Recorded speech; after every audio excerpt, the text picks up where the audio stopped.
আপনি একজন শিল্পী, আপনি আপনার শিল্প দিয়ে মানুষের সাথে কানেক্ট করেন। ঈদ উপলক্ষে মুক্তিপ্রাপ্ত রূপান্তর নাটক নিয়ে উত্তপ্ত সামাজিক মাধ্যম। নাটকটির মাধ্যমে দেশে ট্রান্সজেন্ডার সংস্কৃতি প্রমোট করার অভিযোগ এনেছেন নেটিজেনেরা, সেই সঙ্গে দিয়েছেন বয়কটের ডাক। এই নাটকে কেন্দ্রীয় চরিত্রে অভিনয় করেছেন অভিনেতা ফারহান আহমেদ জোভান, ফলে তার বিরুদ্ধে ছোড়া হয়েছে বয়কটের তীর। এই অবস্থায় জোভান সিদ্ধান্ত নিয়েছেন ভবিষ্যতে এরকম কাজ আর করবেন না। ইউটিউবে প্রকাশের পর থেকেই শুরু হয় সমালোচনা, অসংখ্য পোস্ট ও লক্ষাধিক প্রতিক্রিয়া আসে নাটকটির বিরুদ্ধে।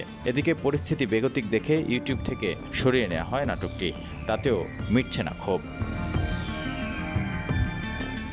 এ প্রসঙ্গে অভিনেতার কাছে জানতে চাইলে ঢাকা মেলকে তিনি বলেন, আমি বুঝতে পারছি না নাটকটি নিয়ে কেন এমন সমালোচনা হচ্ছে। নাটকটির ভিউ হয়েছিল 90,000, তাহলে বাকি মানুষ তো দেখেনি।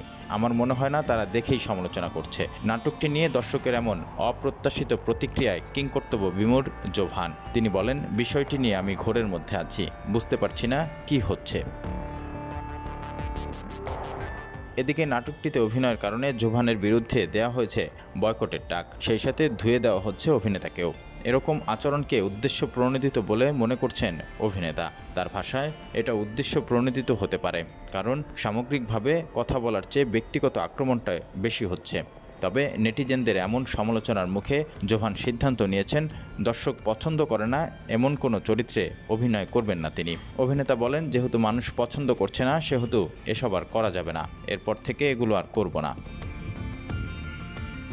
15 এপ্রিল সন্ধ্যা 7টায় ইউটিউবে প্রকাশ করা হয় রূপান্তর নাটকটি। হরমোনজনিত কারণে একজন মানুষের একা হয়ে যাওয়ার গল্প তুলে ধরা হয়েছে নাটকে। এটি নির্মাণ করেছেন রাফাত মজুমদার রিঙ্কু। জোভান ছাড়াও অভিনয় করেছেন সামিরা খান মাহি, সাবেরি আলম ও সমাপ্তি মাসুক। জানা গেছে, গল্পটি মূলত একজন তরুণ শিল্পীকে ঘিরে, যিনি শৈশবে ট্রেন দুর্ঘটনায় হারিয়েছেন পরিবারের সদস্যদের। এ কারণে তিনি জানতে পারেননি তার বাবা মাকে কিংবা কোন ধর্মের মানুষ। বড় হয়েছেন শিশু আশ্রমে। চিত্রকর হিসেবে তিনি পেয়েছেন খ্যাতি। এর মধ্যে একজন ধনীর দুলালি তার আঁকায় মুগ্ধ হয়ে প্রেমে পড়েন। বিয়ের জন্য পারিবারিকভাবে প্রস্তাব দেওয়া হয় এই শিল্পীকে, কিন্তু তিনি সাফ জানিয়ে দেন তাকে দিয়ে সেটা সম্ভব নয়। এরপর তার চিকিৎসকের মাধ্যমে জানা যায় তিনি আসলে একটি হরমোনজনিত বিরল জটিলতায় ভুগছেন। তিনি দেখতে পুরুষের মতো হলেও মানসিকভাবে তিনি একজন নারী। এমন গল্পে নির্মিত নাটকটি দেখার পর থেকেই শুরু হয় সমালোচনা। নাটকের মাধ্যমে ট্রান্সজেন্ডার সংস্কৃতি প্রমোট করার অভিযোগ এনে দেওয়া হয় বয়কটের ডাক। অবস্থা বেগতিক দেখে 16 এপ্রিল ইউটিউব থেকে সরিয়ে নেওয়া হয় নাটকটি।